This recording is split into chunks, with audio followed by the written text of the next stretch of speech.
Hey guys, Dan here for BladeReviews.com, and today I am taking a look at the Ian Sinclair Card Sharp 2.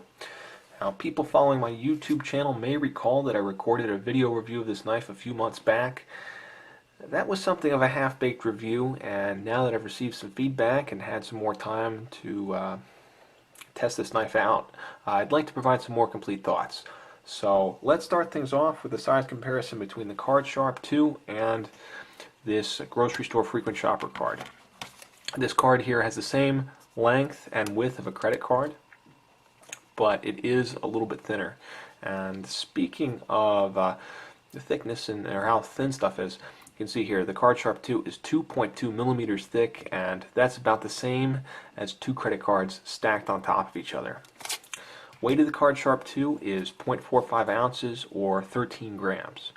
So what this leaves us with is an incredibly lightweight package, and it's perfect for a wallet. Now, speaking of which, I've had no problem at all carrying this knife in my wallet for the past 4 months.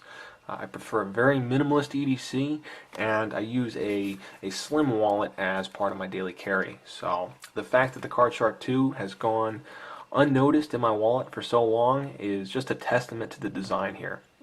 This is a knife that you will truly forget is in your pocket, and I really like that about the Card Sharp 2.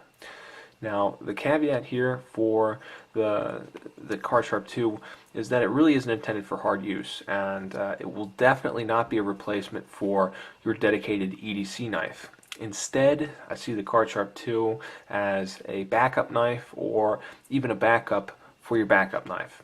It really is meant only for small tasks and in those situations where you may not have your regular knife with you. It's absolutely not meant for any kind of hard use, and I'd say breaking down a cardboard box is about as far as I would ever want to go with this little Card Sharp 2. So let's take a closer look at how this knife folds together. To start off here, you will need to move this lock until all the green is covered. And once the lock is disengaged like that, you can pop the blade out and you can snap the handle together. It just folds together very simply. So here's your fully assembled knife. Now, the blade is made of some sort of stainless steel.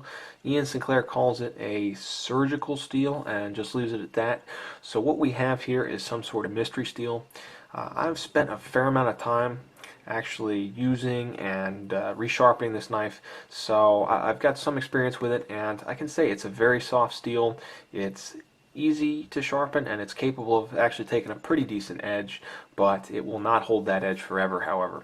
So I kind of liken it to 420 HC, which for a little knife like this, I think it's going to be plenty fine. The handle here is made entirely out of plastic. I know that disappointed some people with my old video, but I really haven't had any issues with the plastic handle at all. I've made a point here to fold and unfold the knife a lot. I've carried it in my wallet, and I've carried it in my back pocket. I've sat on the knife repeatedly. I've worked all the snaps many times, and I've yet to run into any issues. So while I agree that it would be really cool to have this knife in carbon fiber or some other more exotic material, I don't see how they could have done that for the current $25 price tag. And plus, the handle has, in truth, it's held up really well. So let's take a look at how I like to use this knife. You can see that there is a thumb ramp and an area for your finger here. And despite these kind of nice ergonomic features, I really prefer to use this knife in a pinch grip.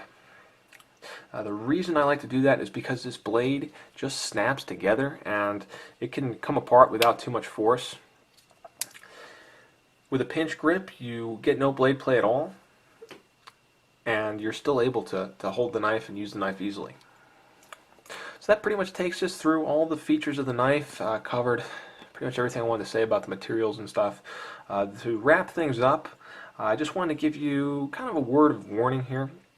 I would not try and take this knife on an airplane or anything like that. It would definitely get confiscated, and if TSA was smart enough to figure out how to fold it together, they might really raise some eyebrows, because it does kind of look like a shank. And I think it's important to talk about this because this is just such an easy knife to forget about.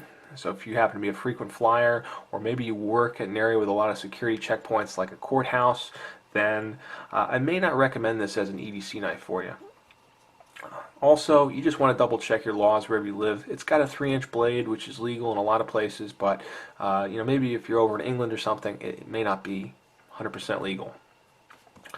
Alright guys, so what are my final thoughts on the Kart Sharp 2? Well, if you like credit card knives, are a fan of high design, or are simply looking for a backup knife that you can totally forget about, then yeah, I can recommend the Kart Sharp 2.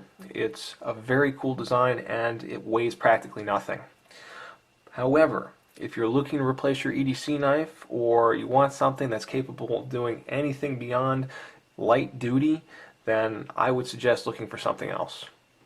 Alright guys, thanks so much for watching. Please let me know if you have any comments or questions. Again, this is Dan for BladeReviews.com. Be safe, take care, and I'll be back soon with another knife review.